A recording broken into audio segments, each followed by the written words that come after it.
ரசம் பண்ணுறாரு, கொதிக்குது. என்னது இது? கொத்தமல்லி ரெடியாக வச்சுருக்காரு.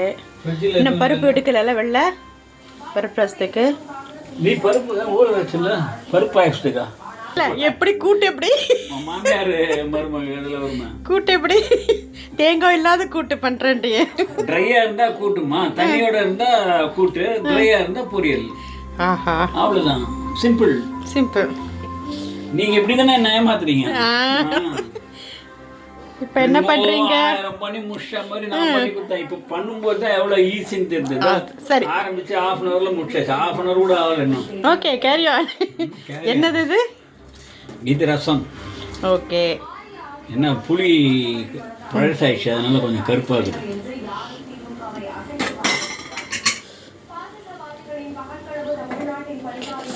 எங்கள் ஹஸ்பண்ட் பருப்பு ரசம் பண்ணுறாரு. உடனே வாஷிங், அது கவனி. வாஷிங்க்கெல்லாம் நோ டைம்.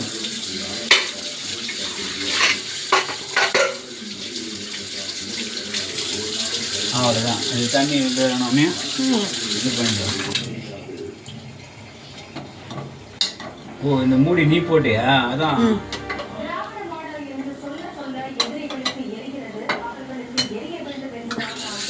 அதிகமாயிடுச்சு. என்னது அதிகமாயிடுச்சு? விசில் பருப்பினுடைய சக்தி போயிடும். ஆமாம், டாக்டர் கார்த்திகேயன் சொல்லிக்கிறார்.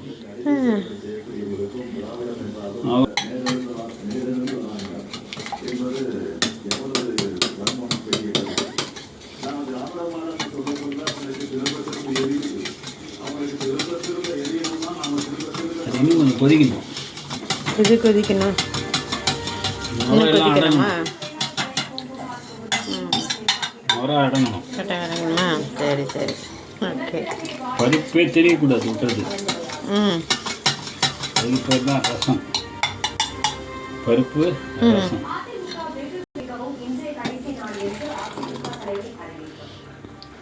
ஏன்னா எதனால தான்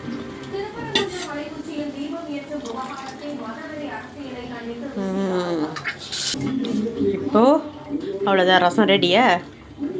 சூப்பர். தாளிச்சு கட்ட வேண்டியது தான் பாக்கி. இது எனக்கு டேஸ்ட்டுக்கு தராரு. அப்படியே குடி, தூக்கி போக்கோ, வாயில் கொட்டிக்கிறேன். ஸ்பூனா? ஓ, டம்ளரில் ஊற்றி. ஓ, தேங்க்யூ. நம்ம டேஸ்ட் பண்ணி பார்க்கலாம். நல்லா இருக்கு. என்ன கலந்துருக்கு இதில்? என்ன கலந்துருக்கு?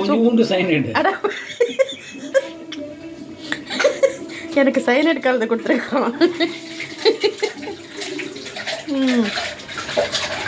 சூப்பர். ஜம்மு ரசம் கொதிக்குது.